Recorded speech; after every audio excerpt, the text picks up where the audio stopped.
Good morning, students. So we have completed part 3 by now. In the part 3, we have gone through the derivations of the saving curve from the consumption curve or the consumption curve from the saving curve. We had gone through the derivations. Most important topic it had been.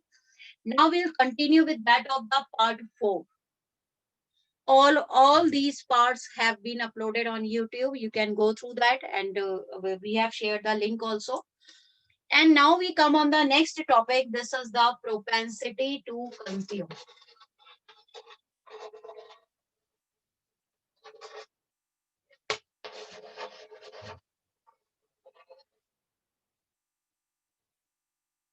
Propensity to consume. So what do we mean by propensity to consume?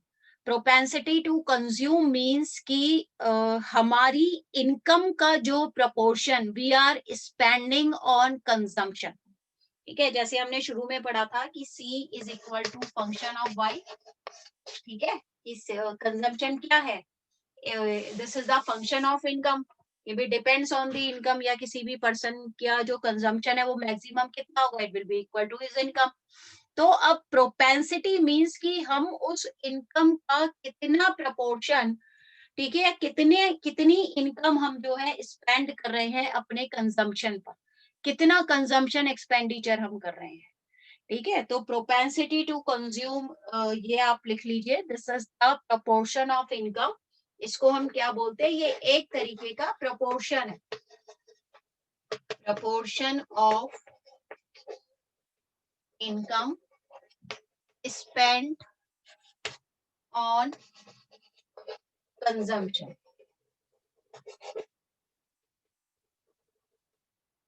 ठीक है, proportion of income spend on the consumption. और इसको हम एक तरीके से क्या बोलते हैं? हम इसको एक in a very simple language हम इसको कंजम्पशन फंक्शन भी बोल सकते हैं. This is known as the consumption function also. ठीक है, मैंने शॉर्ट में एफ लिख दिया है, प्लीज इसको आप फंक्शन पढ़िएगा. और the consumption function also. Now question arises, what kinds of propensity to consume are there? तो इसके क्या काइंड्स हैं? Kinds, what are the types of propensity to consume? तो ये जो propensity to consume होती है, this is of two types और two kinds. ठीक है, दो तरीके की propensity to consume होती है. एक कहलाती है APC, average propensity to consume. इसे हम बोलते हैं average propensity to consume. And second is MPC. This is known as marginal propensity to consume. जरा याद करो, जब हमने कंजम्पशन फंक्शन पढ़ा था तो consumption C is equal to C bar plus BY. याद आ गया? यहाँ पर मैंने कहा था कि अभी B को सिर्फ लिख लीजिए. This is known as the slope of consumption curve also, या हम इसे बोलते हैं MPC. अभी इसको यहीं पर होल्ड कर दीजिए, हम बाद में इसको डिस्कस करेंगे. You remember? तो this is the same thing. अब हम इस बी को डिस्कस करेंगे. What is this B? B means MPC. ठीक है, MPC को अब हम अपने इस टॉपिक में फर्दर जो है इसको डिस्कस करेंगे. तो one is the average propensity to consume and other is the marginal propensity to consume. तो जो एपीसी है, एपीसी क्या होता है? This is the absolute proportion. है ना, आप लोग इतना स्टैट्स वगैरह में भी पढ़कर आए. What do we mean by average? ठीक है, तो एपीसी क्या होता है? ये एक तरीके का एब्सोल्यूट प्रपोर्शन है कि इनकम में से आप कितना प्रपोर्शन जो है स्पेंड कर रहे हैं अपने कंजम्पशन पर. और MPC marginal propensity to consume. Marginal concept is not very new to you all. Marginal concept भी कोई आपके लिए बहुत नया नहीं है. आप मार्जिनल कॉस्ट है, मार्जिनल प्रोडक्टिविटी है, सब आप पढ़कर आए हुए हैं. तो in the same way marginal propensity to consume means, इसको ये बताता है चेंज. मीन्स कि अगर हमारी इनकम में चेंज हुआ है तो उस इनकम के चेंज होने से हमारे कंजम्पशन में कितना चेंज आया.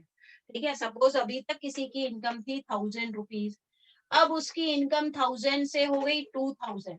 है ना। तो जरूरी थोड़ी है कि वो जितना कंजम्पशन 1000 रुपीज में कर रहा था उतना ही कंजम्पशन करता रहेगा, this is not necessarily.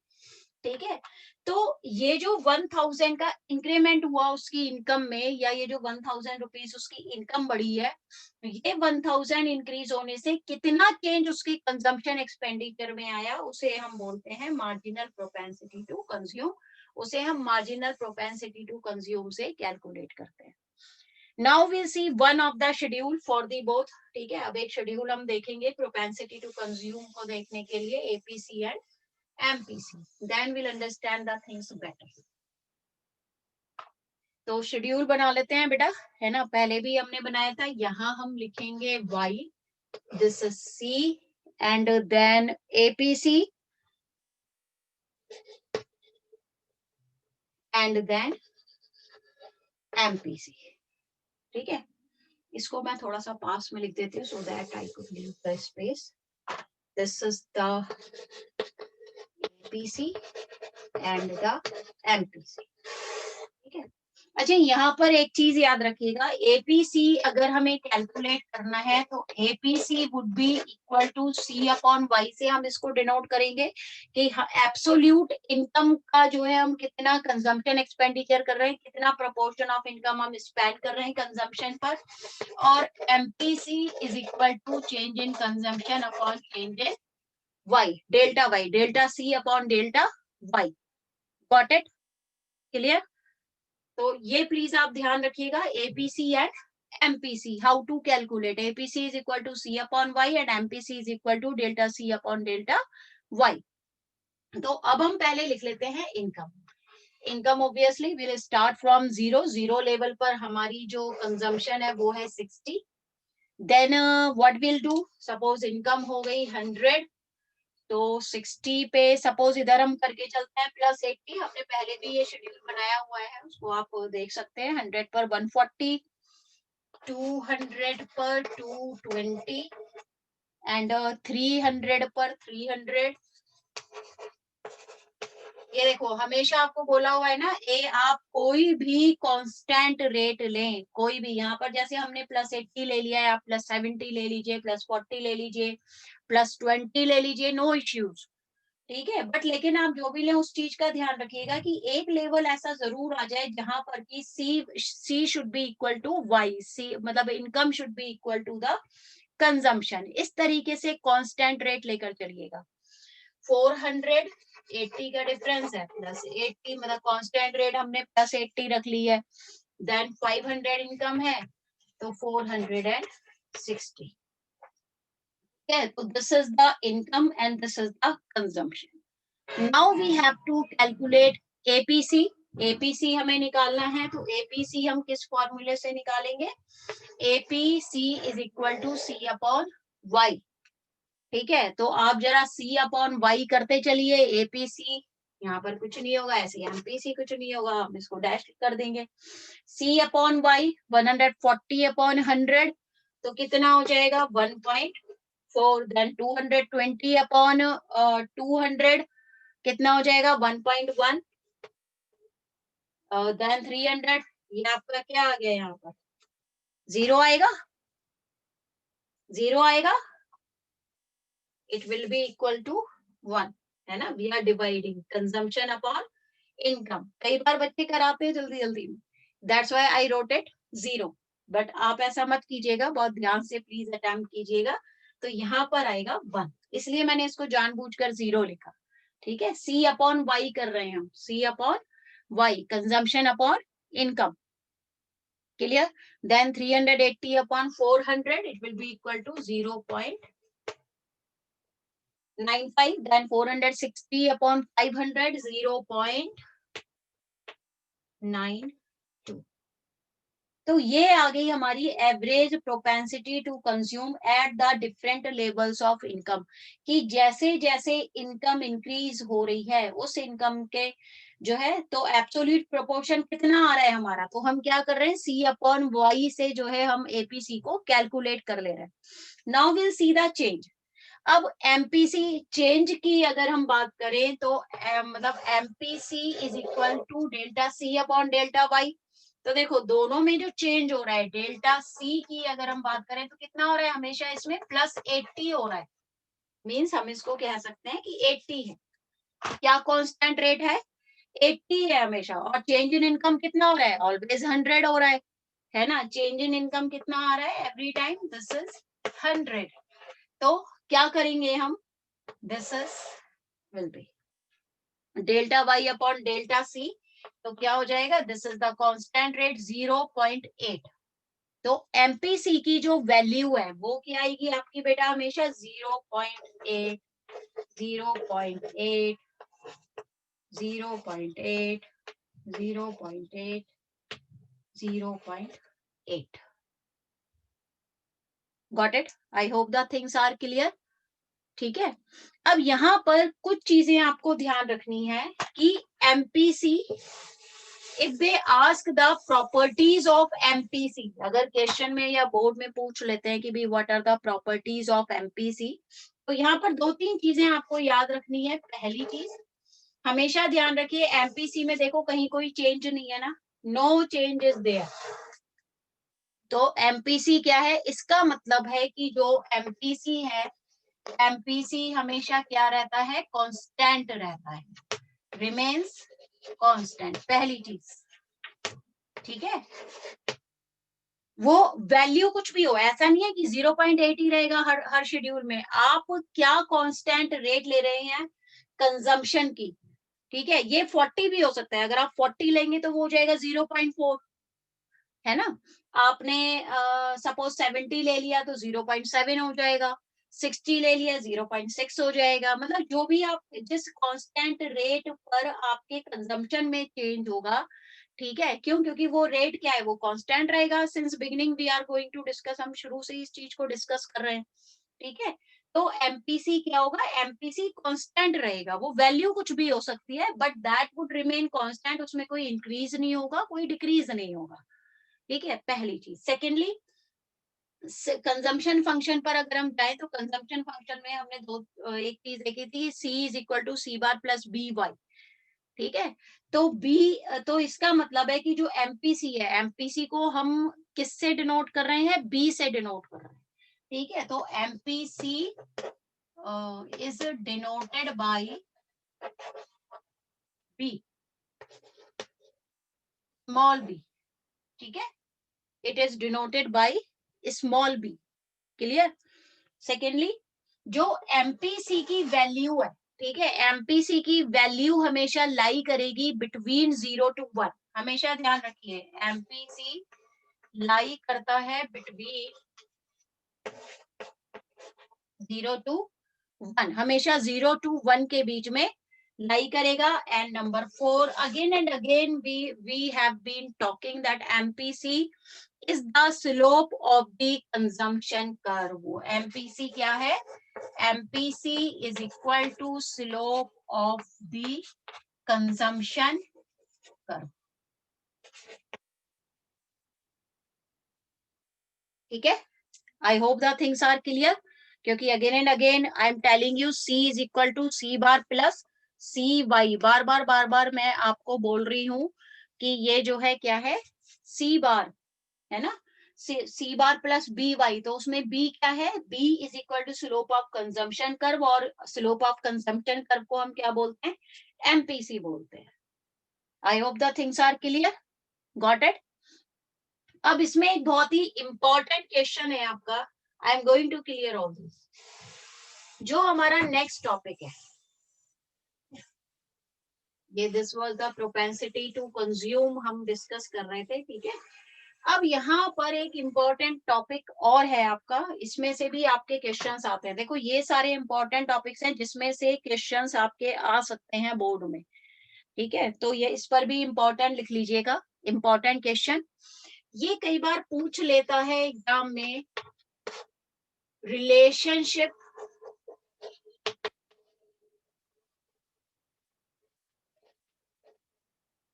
Between income, between मतलब एपीसी के साथ आप रिलेशनशिप बताइए किस किस की, इनकम एंड कंजम्पशन की, ठीक है। मतलब इन रेफरेंस ऑफ एपीसी, कि एपीसी के रेफरेंस में जो है कई बार क्वेश्चन आ जाता है कि what's the relationship between income consumption and APC, income and consumption, इसके बीच में क्या रिलेशनशिप है? और ये जो क्वेश्चन आता है this is the important question, ठीक है, कई बार इस पर क्वेश्चन आ जाता है। तो यहाँ पर सबसे पहले बेटा हम एक काम करेंगे, first of all will go through the schedule, ठीक है, हम एक शेड्यूल हम ड्रॉ कर लेते हैं। इसमें इधर हमारा आ गया इनकम, ये हमारी आ गई कंजम्पशन, ठीक है, और इधर हम लिख लेते हैं एपीसी, और यहाँ पर हम लिख लेंगे रिमार्क्स, ठीक है, मतलब रिमार्क्स आप सेपरेटली भी दे सकते हो, तो just in the space I am just providing to you.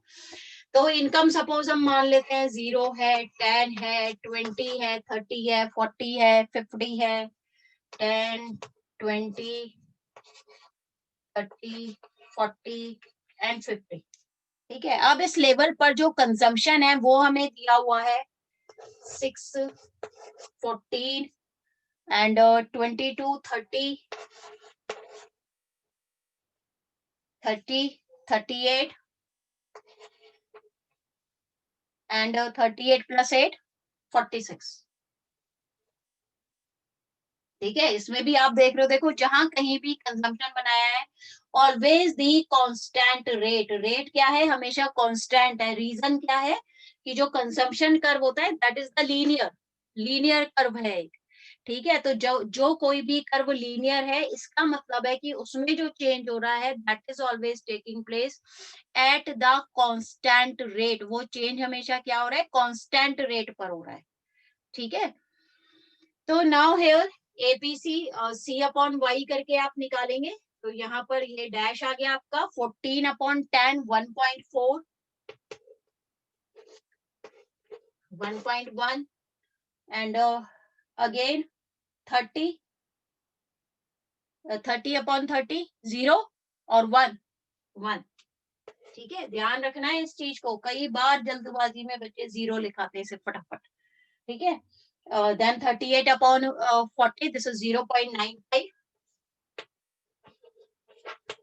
and 0.92, clear.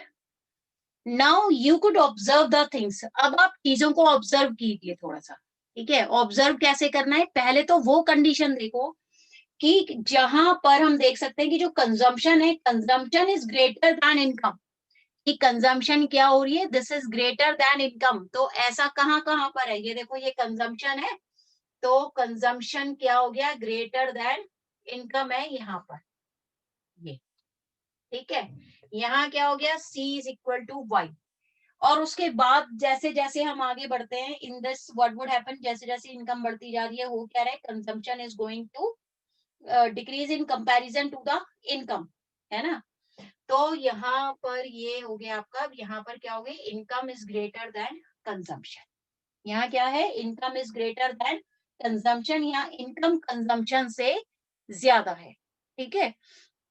तो कॉन्सिक्वेंटली यू कुड सी कि यहाँ पर जो एपीसी है, अब अगर हम 1, ठीक है, हम इसको 1 मानकर चलते हैं कि भाई जहां पर जो है मोर देन 1 है और लेस देन 1 है, ठीक है। यहाँ क्या है, जहां पर C is equal to Y, ये क्या हो गया आपका, ये है आपका BEP, ब्रेक इवन पॉइंट, ये आपका ब्रेक इवन पॉइंट हो गया, ठीक है, where C is equal to Y. और इस ब्रेक इवन पॉइंट पर एक चीज आपको याद रखनी है, APC is equal to 1, APC यहाँ पर क्या हो गया, इज इक्वल टू 1। अब सपोज ट्रू फॉल्स में भी करके पूछ सकता है कि at the whenever the APC is equal to 1 that point is known as the break even point, true or false give reasons, ठीक है।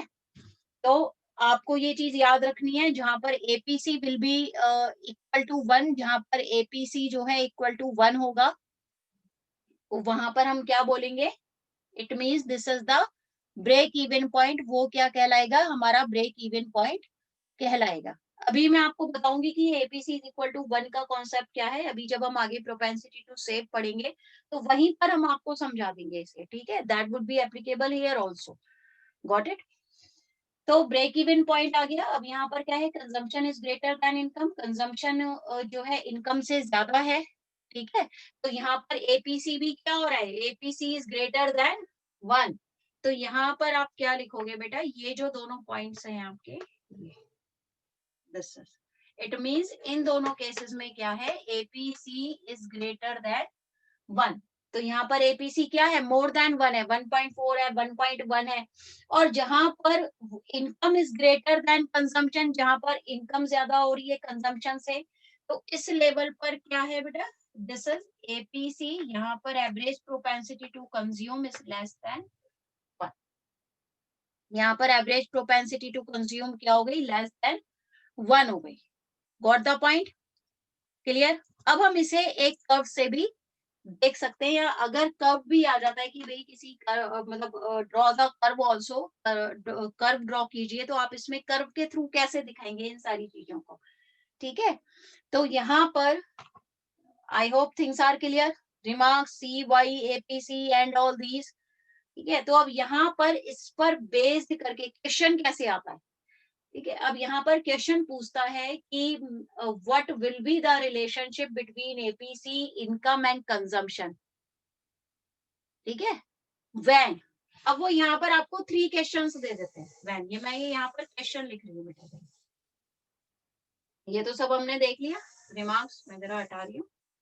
अब यहाँ पर क्वेश्चन कैसे देगा बोर्ड आपको, व्हेन की भाई बताइए कब, व्हेन जब ये कंडीशन हो, नंबर 1 वो आपसे कह दे कि consumption will be greater than income, तब क्या कंडीशन होगी। और जब when income will be equal to consumption, तब क्या होगा। और when C will be lesser than income, तब क्या होगा, ठीक है। तो you could mention when consumption is greater than income, जब कंजम्पशन इनकम से ज्यादा है तो एपीसी क्या है, एपीसी इज ग्रेटर देन 1। आप लिख देंगे भाई इस कंडीशन में क्या होगा, एपीसी इज ग्रेटर देन 1, ठीक है। और when C is equal to Y, जब कंजम्पशन इनकम दोनों इक्वल है, तो उस कंडीशन में एपीसी क्या हुआ, एपीसी इज इक्वल टू 1, ठीक है।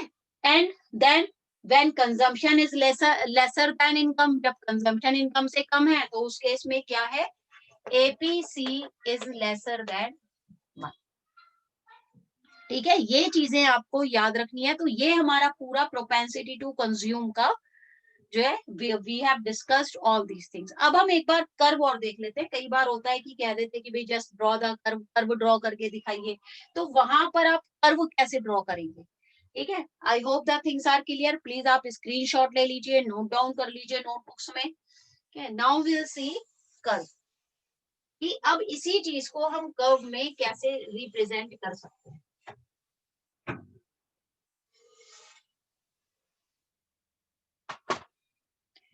कर्व में ड्रॉ करने के लिए तो हमें क्या ड्रॉ करना पड़ेगा, कंजम्पशन कर्व ड्रॉ करना पड़ेगा और एएस कर्व ड्रॉ करना पड़ेगा, है ना। इनकम एंड कंजम्पशन पूछ रहा है ना रिलेशनशिप, तो इनकम कर्व कौन सा हो गया हमारा, एग्रीगेट सप्लाई कर्व हो गया। और कंजम्पशन कर्व हमें पता ही है कि भाई हमारा कंजम्पशन कर्व कैसा है, कभी भी 0 से स्टार्ट नहीं होता, ठीक है। तो ये हो गया हमारा एएस एग्रीगेट सप्लाई कर्व, या हम इसको हमें it's always at the 45 degree angle, ठीक है। हम बार बार इसको हम डिस्कस कर ही रहे हैं, शुरू से हम देख रहे हैं इस चीज को। तो ये हमारा क्या हो गया, ये हमारा इनकम कर्व हो गया। आप इसको वाई भी लिख सकते हैं, aggregate supply is equal to Y, clear. अब हमें क्या ड्रॉ करना है, मतलब ये आप दिखा दीजिएगा X axis, this is the Y axis, O Y X axis हो गया। यहाँ आपका इनकम आ गई बेटा, और यहाँ आपका आ गया कंजम्पशन, ठीक है। अब कंजम्पशन जो है, क्या कंजम्पशन को तो हम 0 से नहीं स्टार्ट कर सकते, कंजम्पशन हमेशा किससे 0 से स्टार्ट नहीं होता। कंजम्पशन क्या होता है, हमेशा 0 के ऊपर से ही स्टार्ट होता है, 0 ओरिजिन से नहीं स्टार्ट होता, ठीक है। अब ये है हमारा कंजम्पशन का, गॉट इट। यहाँ ये लेवल है जहां पर कि हम कह रहे हैं कि यहाँ इस लेवल पर क्या है, C is equal to Y, और ये क्या हो गया हमारा ब्रेक इवन पॉइंट हो गया, गॉट इट। अब यहाँ पर जब हम इस लेवल को देखेंगे,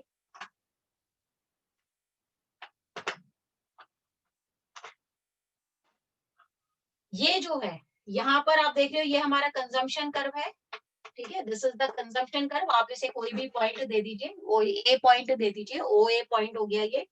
अब ये जो एरिया है, ये वाला एरिया, दिस इज, यहाँ पर आप क्या देख रहे हो कि जो कंजम्पशन है, ठीक है, consumption is greater than income. भाई ये है ना इनकम कर्व, तो ये जा रहा है हमारा ऑरेंज कलर से, ठीक है, और कंजम्पशन कर्व जी क्या है, दिस इज इन येलो। तो यहाँ पर क्या है, कंजम्पशन ज्यादा है इनकम से, C is greater then Y। तो फर्स्ट कंडीशन क्वेश्चन में क्या पूछी थी, when C is greater then Y। तो ये हमारी हो गई फर्स्ट कंडीशन। अब इस फर्स्ट कंडीशन में हमने क्या देखा था कि जो एपीसी है, एपीसी इज ग्रेटर देन 1, हमारा एपीसी क्या था, ग्रेटर देन 1 था। इन द सेम वे अब हम आ जाते हैं यहाँ पर ब्रेक इवन पॉइंट पर, क्या है, इक्विलिब्रियम है ये, तो यहाँ पर क्या होगा, एपीसी इज इक्वल टू 1। ये कौन सी कंडीशन थी, हमारी सेकंड कंडीशन, ठीक है। उसके बाद अब हम आ जाते हैं ये वाला पार्ट, यहाँ पर क्या है, इनकम ज्यादा है, कंजम्पशन कम है ना। ये देखो इनकम कर्व जो है ये ऊपर आ गया ना कंजम्पशन कर्व से, तो इसका मतलब क्या है, इनकम ज्यादा है। तो यहाँ पर आप डिनोट करेंगे, ये जो एरिया है यहाँ पर क्या हो रहा है कि consumption is lesser than income. ये कौन सी पोजीशन थी, थर्ड, व्हेन जब क्वेश्चन में पूछा था हमसे, ठीक है। तो यहाँ पर क्या होगा कि जो एपीसी है, APC would B lesser then 1। Got it. तो बाई द कर्व, अगर कर्व्स के थ्रू भी पूछता है आपसे बोर्ड में कि ड्रॉ दी कर्व ऑल्सो, कि कर्व के थ्रू एक रिलेशनशिप जो है ड्रॉ कीजिए, शेड्यूल बनाइए, तो आपको बस शेड्यूल में दो चीजें याद रखनी है, इनकम आप कोई सी भी ले सकते हैं, कंजम्पशन आप कोई सी भी वैल्यूज ले सकते हैं, सिर्फ जो रेट रखेंगे वो आप कांस्टेंट रखेंगे दोनों, इनकम में भी और कंजम्पशन में भी। वो कुछ भी हो सकती है, 8 हो सकती है, 10 हो सकती है, 20 हो सकती है, 40, 60, 50, एनी वन, ठीक है। तो it this has been completed the propensity to consume. Now next we'll discuss the part 5 and then we'll learn the propensity to save.